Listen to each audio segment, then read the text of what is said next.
Välkommen till hela offentliga Sveriges innovationsvecka som vi på Vinnova står bakom tillsammans med Sveriges kommuner och regioner, SKR, Upphandlingsmyndigheten och DIGG.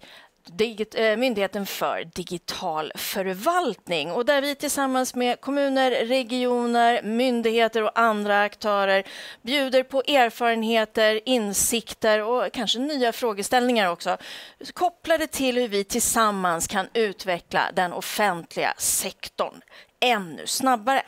Jag heter Jenny Engström och tillsammans med mig står Jonas Gumbel. Och vi har ju den stora förmånen att jobba heltid med det här superspännande området innovation i offentlig sektor på Vinnova. Nu under innovationsveckan så har Vinnova valt att satsa lite särskilt på det internationella perspektivet. Så vi lyft in exempel och perspektiv från globen. Och det här är ett exempel på det, eller hur? Jajamän! Idag så kommer vi har redan haft ett seminarium tillsammans med OECDs särskilda observatorium för innovation i offentlig sektor. Och nu kommer vi att gräva in lite ytterligare i verktyg och metoder vad det gäller just den här delen. Då. Och det här seminariet kommer vara både på svenska och engelska, så ni får byta huvuden snabbt mellan de olika språken. Och vad säger du mer då? Har man möjlighet att delta lite? Sådär? Ja, det som är bra för er att veta som tittar på det här är att vi använder Menti. Och Menti kommer man åt via menti.com i webbläsaren. Och vi har en kod för det här seminariet som är 51878704. Så 51878704 kan ni använda i Menti. Och ni kan ställa frågor eller komma med kommentarer flera gånger. Det är ju toppen. Då tror jag att det är dags att köra igång. Det gör vi.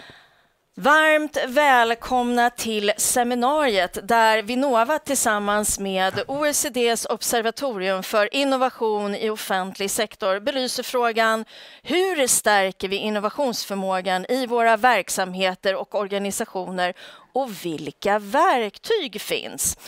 I have the great pleasure to introduce to you Jakob Hellman from Vinnova. Welcome, Jakob. Thank you. And Dr. Bruno Monteiro, Innovation Analyst, and Dr. Chiara Varsani, Lead Behavior Analyst from OECD's Observatory of Public Sector Innovation. I'm so happy to have you all with us. And I would like to start with Jakob Hellman before we dig into the toolbox. And I would like to ask you, Jakob Hellman, what is the status of public sector innovation in Sweden? And is there really a need for more tools in the toolbox? And I would say the floor is yours, eller som vi säger på svenska, golvet är ditt, Jakob.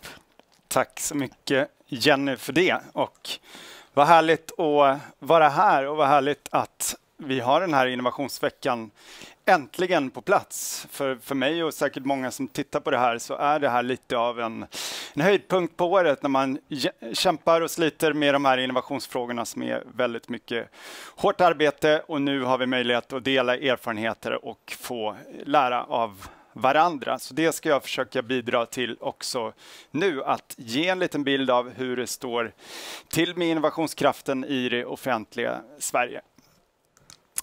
Om vi börjar med det syftet eller varför för innovationsfrågorna, så är det ju väldigt viktigt att man inte hoppar över det.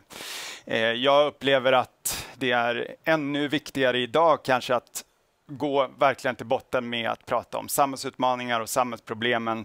Vi ser saker händer i stort sett varje dag som påverkar oss, offentliga organisationer och andra organisationer runt omkring i världen. Och vi har egentligen inget val än att innovera för att komma till rätta med de samhällsutmaningarna vi står inför. Och det är bråttom. Definitionerna av innovation kan avhandlas på många typer av seminarium. För vår del och för offentliga Sverige tycker jag att den här fantastiska förkortningen som SKR står för, som handlar om nytt, nyttigt och nyttiggjort, är alldeles strålande, för det sätter fingret på precis vad det här handlar om. Det ska vara nytt för organisationen, det ska vara nyttigt, det ska skapa värde och det ska vara implementerat eller nyttiggjort. OECD är ju en del av det här seminariet och en väldigt viktig samarbetspartner i de här frågorna för Vinnova och för Sverige. Och det är väldigt roligt, men inte så många kanske känner till det, att Sverige tillsammans med en rad andra länder undertecknade en deklaration Declaration on Public Sector Innovation där man ställer upp som land bakom ett antal principer där man egentligen ska främja innovation i offentlig sektor på en rad olika områden. Det är viktigt att säga det. Då, Jenny, din fråga, hur det ser ut i Sverige. Ja, men det här med att mäta innovation i offentlig sektor är även det en väldigt viktig och svår fråga. Vi i Sverige har gjort en hel del arbete och också tillsammans med nordiska länderna och även internationellt för att utforska hur man kommer längre i det här med att mäta innovation i offentlig sektor. Nu har vi faktiskt en hel del data på plats. Tillsammans med Statistiska centralbyrån så har vi genomfört en undersökning av innovation i offentlig sektor och resultaten presenterades bland annat i våras på ett seminarium.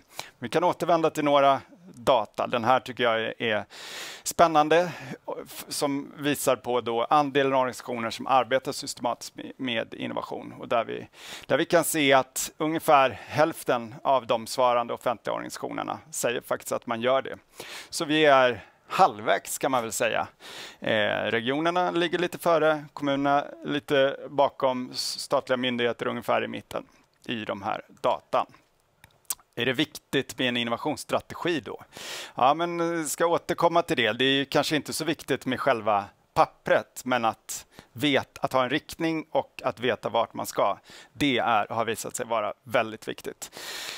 Och här är det en betydligt lägre då andel som har en antagen innovationsstrategi i Sverige. Men som sagt, det viktigaste är ju att man jobbar systematiskt. Våra data då visar faktiskt att ny teknik och kunskap är det som driver det systematiska innovationsarbetet till allra högsta graden. Och det är spännande att fundera på varför det är så och vad det betyder. Den här grafen visar egentligen var tyngdpunkterna i de offentliga organisationernas innovationsarbete ligger och var det är lite svagare. Man jobbar mycket med användarinvolvering, behovsinventering. Samarbete är viktigt, men oftast internt samarbete. Det vet vi sedan tidigare att det är svårare att få till samarbetet externt. Lite svagare dock på innovation genom inköp. Upphandlingsfrågorna är någonting som kommer avhandlas även den här veckan och är en väldigt viktig fråga som vi behöver bli bättre på. Uppföljning av resultat, lite svagare, och även frågor kring ledarskap och kompetens.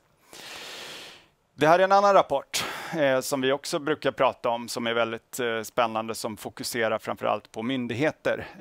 Tittat på 102 svenska myndigheter. KTH Implement Consulting har gjort den här forskningsöversikten där man ser att det viktigaste för att bygga framgång och bygga en organisatorisk innovationsförmåga, men det är just det här med strategi eller riktningen, fokus och ambition. Det är att man har dedikerade personella resurser. Det är att man har processer och metoder framme. Och det ska vi också prata om mer alldeles strax. Också en innovationsfrämjande kultur. Summa summarum, det går ganska bra, men det finns väldigt mycket att göra. Det finns en stor potential att öka innovationsgrad, innovationshöjd, innovationskraft i den offentliga sektorn. Frågan är då hur man gör detta.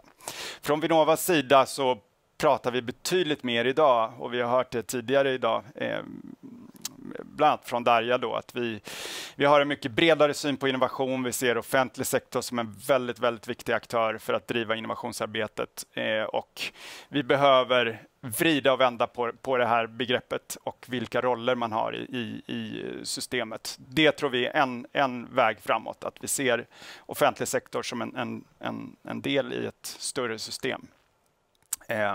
Det här är ett annat sätt och som OECD har tagit fram ett ramverk just för att titta på olika typer av dimensioner där man har individen, man har organisationen och så har man ett större system. Det här ska vi höra om lite senare som sagt, men det är viktigt att spjälka upp det här och titta på de olika delarna, för det är liksom inte bara tuta och köra utan man behöver förstå helheten. Från Vinnovas sida så har vi försökt att ta till oss den kunskapen som finns från OECD och internationellt och titta på de olika sätt att dela upp det här arbetet på som finns. För vår sida så har vi en roll att spela, inte minst när det gäller utforskande, experiment och test och möjliggöra för det, men också partnerskap och mobilisering och de andra rollerna som är viktiga att framhålla. Man kan väl säga avslutningsvis då att för vår del så är det viktigt att liksom komma vidare från den här frågan om innovation i offentlig sektor faktiskt behövs, om det är viktigt, om det är en uppgift. Det upplever vi i alla fall att den frågan är avgjord. Den avgjordes för ett antal år sedan. Utan nu är det hur-frågan som är viktig. Och där behöver vi hitta nya sätt att innovera på. Vi behöver hitta nya metoder och verktyg och förhållningssätt som är helt enkelt uppdaterade efter den tid vi lever i idag och som ger ordentlig effekt.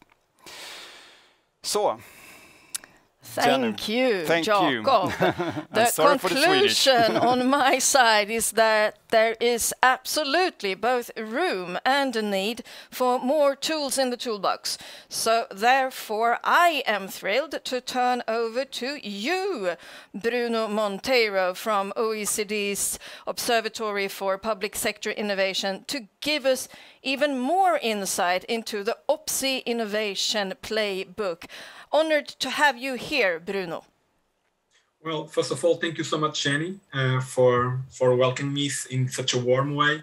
I will also say a big hello to everyone that is hearing us, all the innovators in Sweden that have joined the Innovation Week, and a special thanks, of course, to Vinnova for organizing another very, I would say, stimulating event where we can not just share the work that we are doing, and most of the work that we are doing is being done also thanks to the collaboration of Sweden, but also to learn with the initiatives and the lessons that you keep accumulating and sharing across the globe.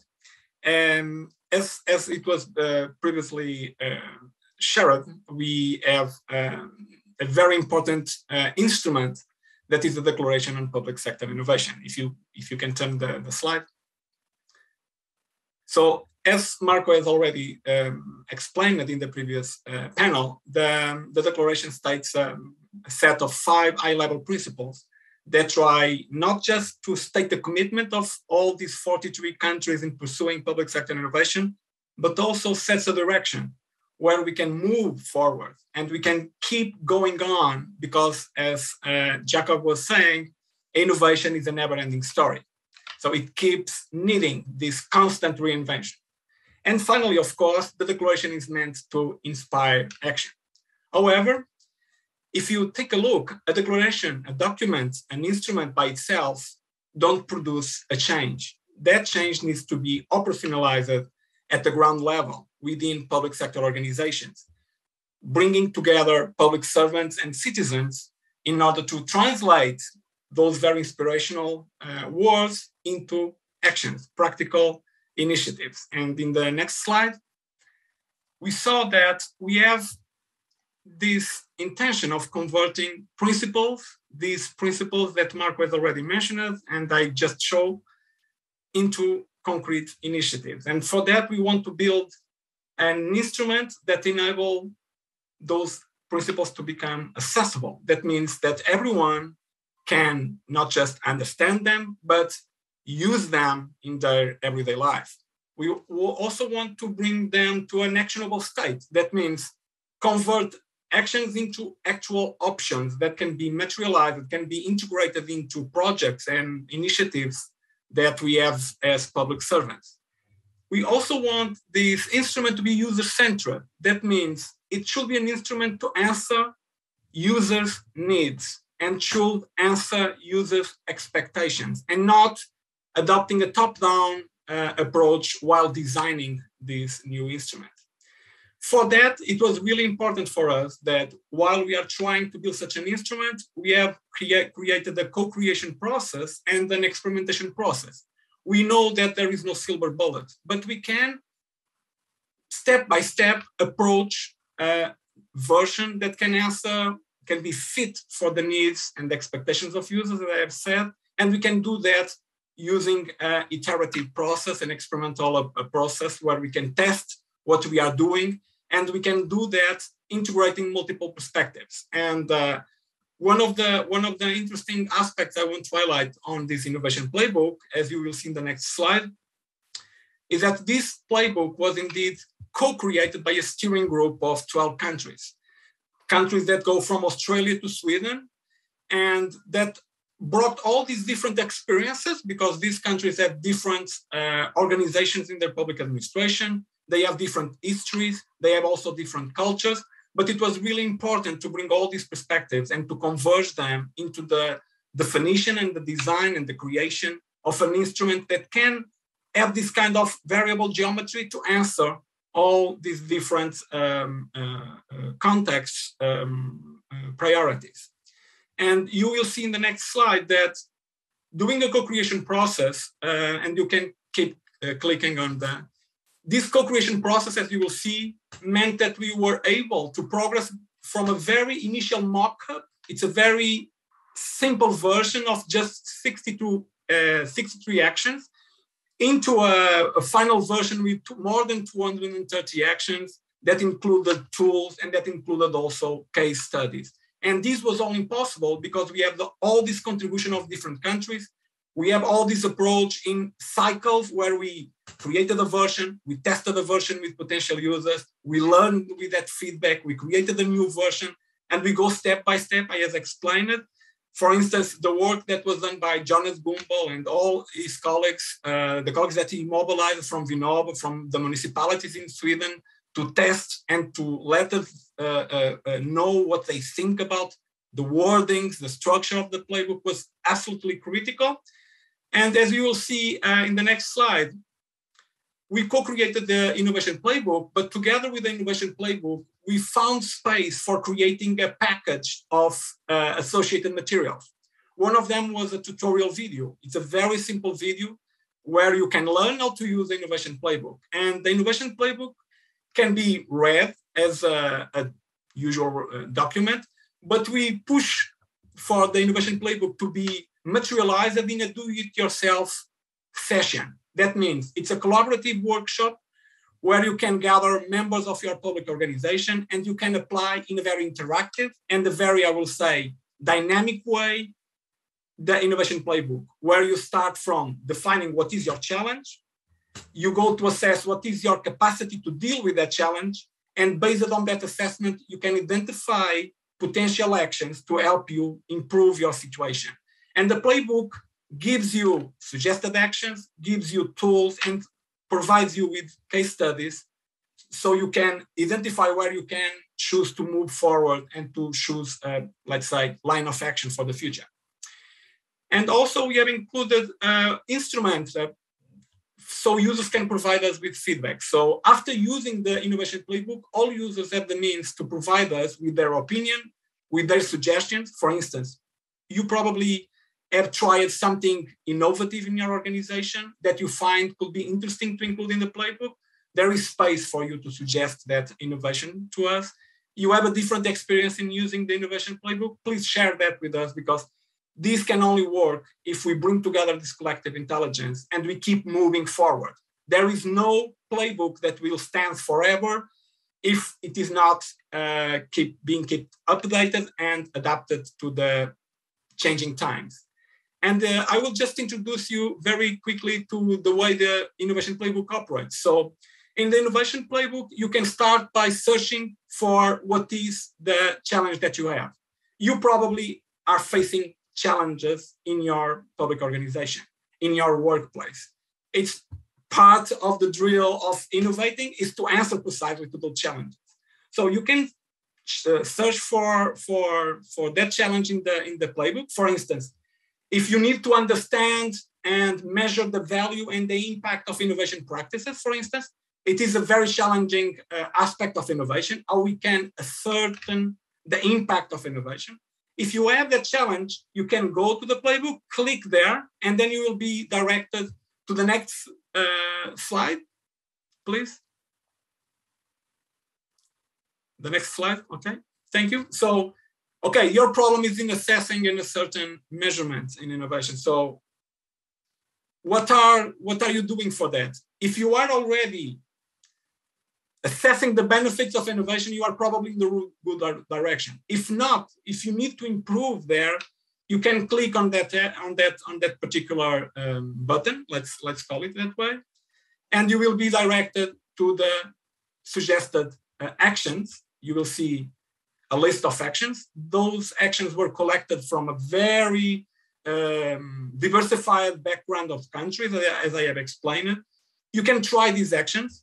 You can also try to use some toolkits, because the playbook is connected with very relevant toolkits, particularly the ones contained in the Toolkit Navigator, that huge database that the OPSI creates, that have hundreds of toolkits and toolboxes. But you can also take inspiration by case studies. In this case, for instance, the inspiration that we provide for measuring and assessing innovation impacts is to take a look on the interactive map of the Behavioral Insights initiatives. My colleague Chiara Varazzani will speak a little more about this initiative, but I want to put you precisely on this part of the playbook, because it's a part of the playbook where action is suggested, where a door is open for us to introduce actual changes in the way our public organizations and our workplaces provide services to our citizens, change their internal processes. It is real, I would say, the place where we need to be to move forward and to keep improving our public administration. And finally, just to conclude my presentation, the last slide, it's about what can we do next. As I have said, a playbook by itself won't save the world and won't create spontaneously innovation. We need public servants to be kept engaged. We need public sector leaders and top officials to keep providing direction.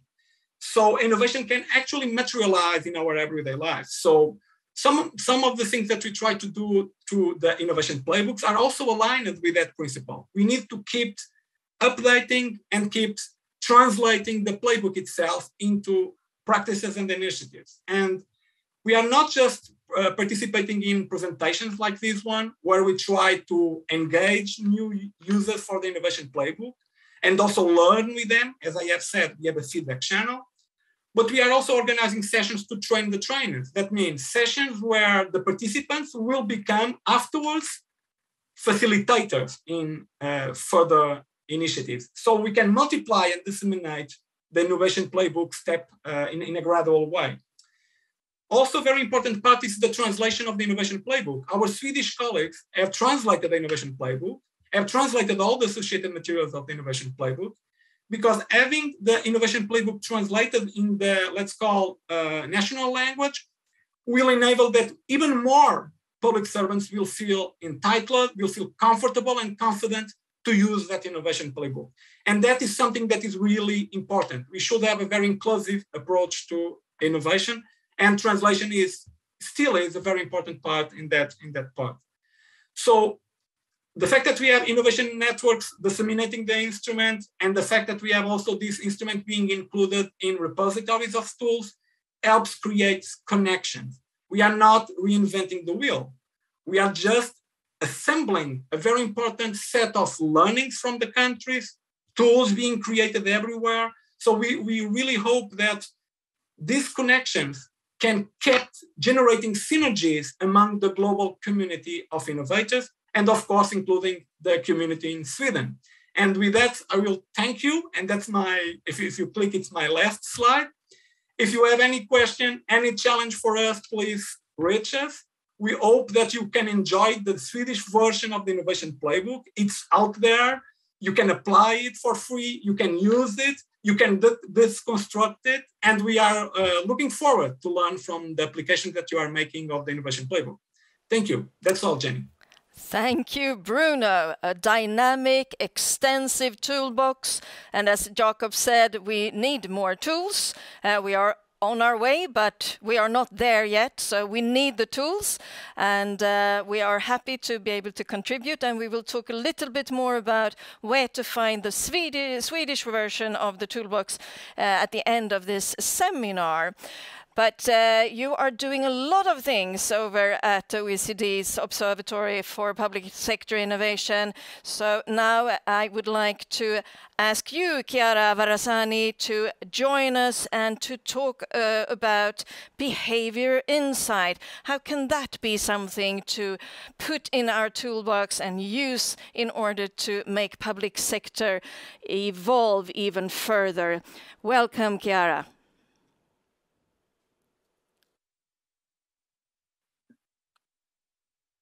Good morning, everyone. Thank you so much for unmuting me. It's a real pleasure to be here, and I hope this presentation will be a good segue from what my colleague Bruno just presented. What I would like to do in these few minutes together is to deep dive in one of the many tools that OPSI is currently using, which is behavioral insights. Can you go to the next slide, please? So first of all, what is behavioral insights? So behavioral insights is a field in public sector innovation, really drawing on many different disciplines, including neuroscience, cognitive science, behavioral economics, anthropology, and many others, to really draw on empirically tested results to design public policies around humans. So the important thing about behavioral insights is that it's user-centric, which is a buzzword that we hear a lot, but it's also based and anchored on data, and experiments. And I will give you a little bit of examples of these. Next slide, please. So just to give you a flavor of some of the most important models in behavioral insights, we often say that there are two systems driving human behavior: a fast system, or system one, and a slow system, or system two. Next, please. And the fast system is an automatic, intuitive behavioral system, typically something that you will use when I ask you what's the result of two by twos. So very simple arithmetic things, or the system that you will use while driving. While your slow system, or system two, is very reflective, deliberate, and analytic. And it's something you will engage when you're doing more complicated things, requiring more cognitive efforts, or when you're learning a new thing. So for example, when you're learning to drive. Why this is important? Next, please. And why this is important for public policy. When you think about it, most public policy challenges involve human behavior. So think about very simple things like paying taxes, but also decision of getting vaccination, or your energy use, or the decisions of showing up and go to an election. And well, we know all these. The fact is that many policymakers still often assume a quite unrealistic model of human behavior. So we often assume that we all use our system two, so the slow system, when in reality, it's true that many of these decisions are based on our fast system, so a very quick system that is full of cognitive biases. So next, please. So this is important because it's true that policymakers often assume, again, an unrealistic model of human behavior. And now I would like to give you a flavor of what we do at OPSI and the OECD in terms of behavioral insights. So we basically do three things. We convene, we advise, and we enable. In the next slide, you will see that we do a bunch of different things. And for the sake of time, I give you a flavor of each of these work streams. So number one, we convene a global network of experts in government who apply behavioral science to public policy. The number two is real advice to governments. I will give you an example of a real experiment in action. And finally, we enable the use of behavioral science by offering tools and training to governments. This is an innovative tool that requires quite a lot of technical competencies. So we found that it's very useful to really provide training and capacity building to governments. In the next slides, you will see that for the global network of behavioral science, already in 2018, the OECD collected more than 200 institutions applying behavioral insights to public policy around the world. So it's an interesting case because out of all the innovative tools that we have at our disposals, it seems that this is really taking up in so many governments. And not yet in Sweden, so there's not a behavioral insights unit in central government, but hopefully soon. And in the next slide, you will also see that this trend keeps going up. So 50% of the new behavioral insights unit that we collected were created in the last 4 years only. And that's why in the next slide, you will see that we couldn't keep track of all these different BI units. And so we came up with a living document online. So it's an interactive map of behavioral insights units that you can see in the next slide. And so you can see that here, if you go on the OPSI website, you will see all the different practitioners around the world in government applying behavioral science to public policy. And you will see also that in the next, if you click again, that you can filter these units by country, level of government, and different things. And if you click next, again, you will see that we introduce a little bit of gamification. So the size of every team on the map is proportional to the number of projects that these people share with the rest of the community, and they made publicly accessible. And so we are trying to increase the number of people sharing their work online. And if you go on the next slide, you will see that this map of practitioners is also linked to a repository of projects online. So we have now more than 100 projects uploaded by these people on a range of policy areas, from education through health and environment. And you can really use these, even if you're not an expert, to browse and see what governments are up to in this innovative space. In the next slide, you will see that the core of this work on the network is really a global network that we launched in 2021 of behavioral science experts in governments. So we're talking about more than 150 experts from 42 countries. And this is really a space to discuss common challenges and also opportunities to collaborate.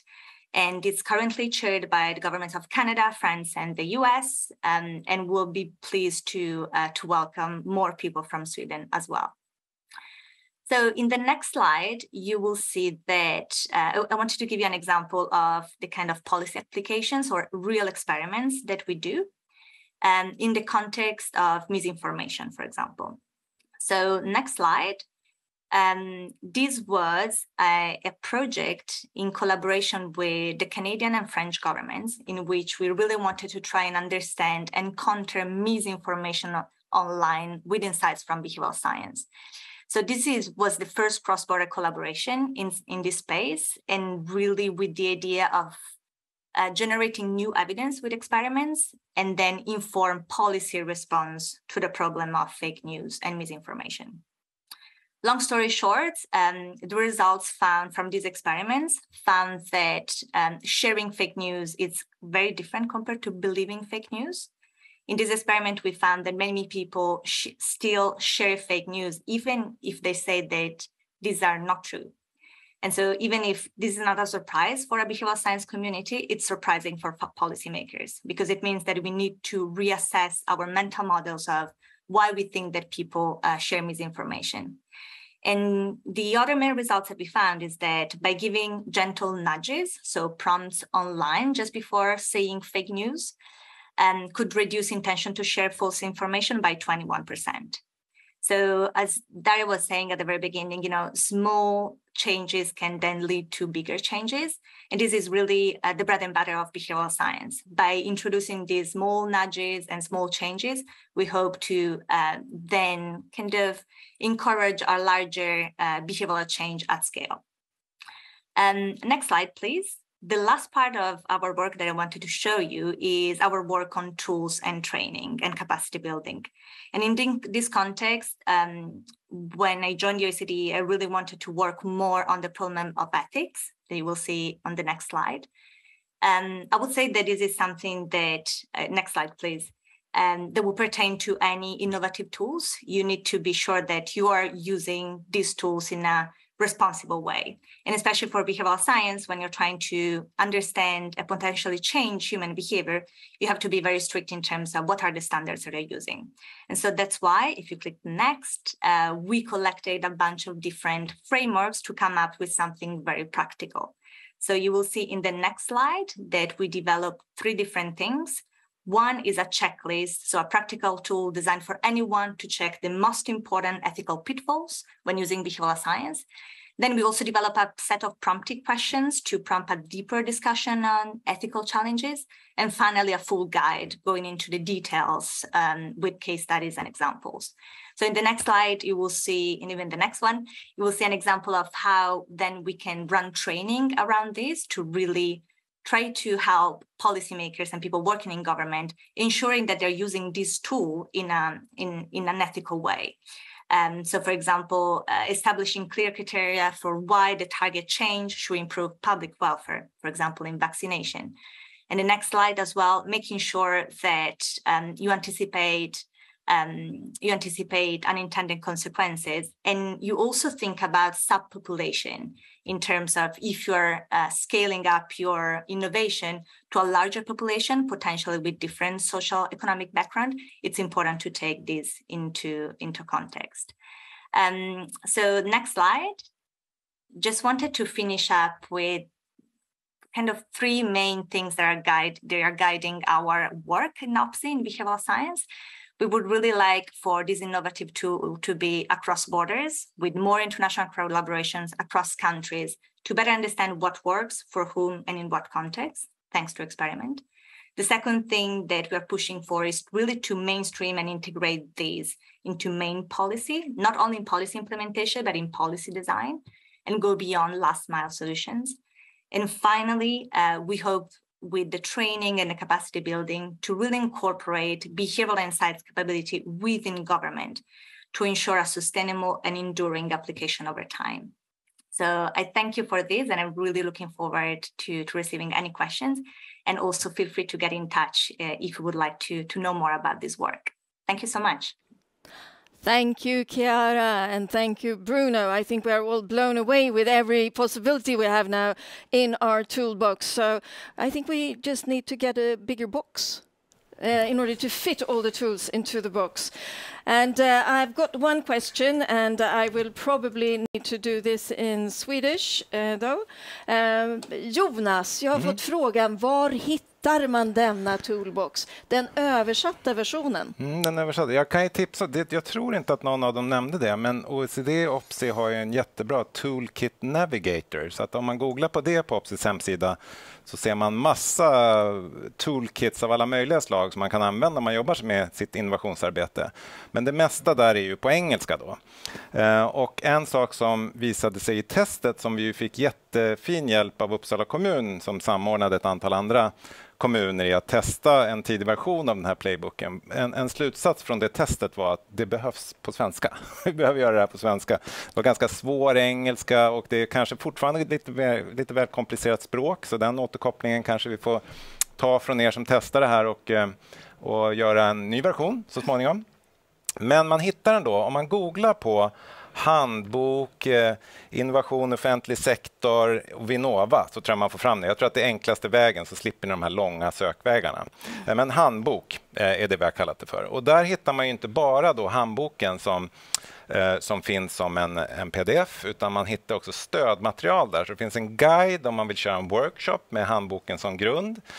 Det finns en sån här mural, en sån här digital tavla som OECD har använt och delar fritt sina mallar, så man kan göra en egen version av en muralmall och så kan man köra den här workshopen utifrån det. Så det finns ett mer eller mindre självgående material där. Och det som också poppade upp när vi pratade om de här lite tjuvlanserade, de här lite grann på samverket som Darja nämnde i det förra seminariet där vi träffade ett antal olika myndigheter. Det var att kan vi inte få något så vi kan göra en fysisk workshop? Så det var ju nytt så här efter pandemin, att nu vill man ha grejer för att göra fysiska workshoppar igen. Så det är också på gång. Så det kommer också att finnas tillgängligt så att det finns ett material som man kan köra fysiskt också. Så det ska vara mer eller mindre självspelande piano om man vill köra en workshop. Precis, så att innovationshandboken hittar ni på Vinnovas webbplats om ni vill ha den på svenska. Allt det här materialet som Bruno och Chiara pratade om finns också på OPSIs hemsida såklart. Och där finns det också väldigt mycket mer att ta del av. Jonas, jag blev lite nyfiken här också. Chiara pratade om BI och att vi inte har något office in Sweden concerning behavior insights yet. Should we have one? What are we doing? Jacob, yes. Okay. Don't worry. Yes, I think we should have one. No, we don't have it yet. But it's spurring interest among other authorities, municipalities. They are trying it out, behavioral design, behavioral insights, but we don't have it that organized within our governmental offices. But we are talking about building a network in Sweden and connecting it internationally. So we believe this will be a bigger toolbox also in Sweden. Chiara, we will get back to you. I'm sure about it, and I believe that we will put something in place sooner rather than later. And we also talked about this playbook, Bruno, and I know that Jonas is going to have a workshop, a digital workshop for a selected few today to try it out, and also the Swedish version of it. And we hope that it will be become a huge success, of course. But Bruno, what would you ask if you could have everyone in the public sector in Sweden doing something today or this week with the playbook? What would you like them to do?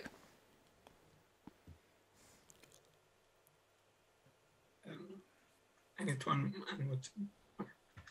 Well, I really think that the question that we should make, I think it's very dependent on the priorities of each public organization. There is no question I have to suggest to the Swedish colleagues. I'm pretty sure the Swedish colleagues have already a huge set of questions they place themselves based on the experience they have as public servants, based on the citizens' inputs they collect, based on the insights they are gathering from being with other innovators in Sweden. So I'm pretty sure the Swedish colleagues have an agenda of questions to answer by themselves. What I will suggest is that sometimes, and that was also a theme in the previous panel that we have with Marco and our colleagues, is that innovation sometimes seems something difficult to do. Well, in this case, like in the apocryphal anecdote about the empiricism, the proof of the pudding is eating the pudding. And in this case, the proof of innovation is doing innovation. And we can do it in a controlled and a safe space.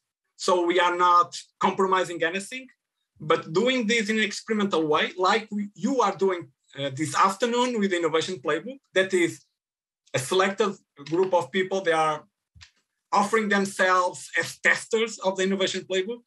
What you are doing is see what are the potential, what can be improved before scaling it. And that is, I will say, the only suggestion I will have. Your questions as public servants in Sweden, they have space to be discussed. They have space to be articulated using the Innovation Playbook.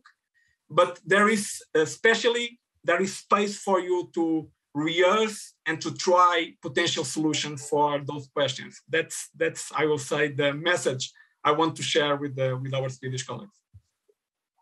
Thank you. And with that, I would like to thank you, Bruno, and thank you, Chiara, and thank you, Jacob, for sharing this information with us and all the tools with us. And I conclude this with #LearningByDoing. And with that, I will end this seminar, and we will be back at 11 o'clock. Och klockan 11 kommer vi prata om hur offentlig sektor och innovativa startups kan jobba tillsammans för att utveckla offentlig sektor ännu snabbare. Tack så mycket. Då avslutar vi det här seminariet. Tack. What exactly is an innovation agency? We've been exploring that for 20 years. 2001, when Vinnova came about, was a dramatic year. And Sweden ranked high, like today, on various innovation indexes. Since our beginnings, we've connected businesses, researchers, and the public sector. We have been giving the opportunity to experiment and try out new ideas before they become profitable for the benefit of society and Sweden's competitiveness. We have seen that it's become increasingly more important to shift our gaze away from technology towards the systems, that the public sector and civil society play an important role in innovation, that the solutions we develop must be economically, socially, and environmentally sustainable, that there's a need for modern and effective policies and rules, and to move entire systems, you need bold and inspiring goals. The need for new solutions is more urgent than ever. The challenges are complex and interconnected. That's what our solutions need to be. As an innovation agency, we have a responsibility to drive that change. We're ready, and it's urgent, and we need to co-create with the rest of the world. Together, we will make Sweden an innovative force in a sustainable world.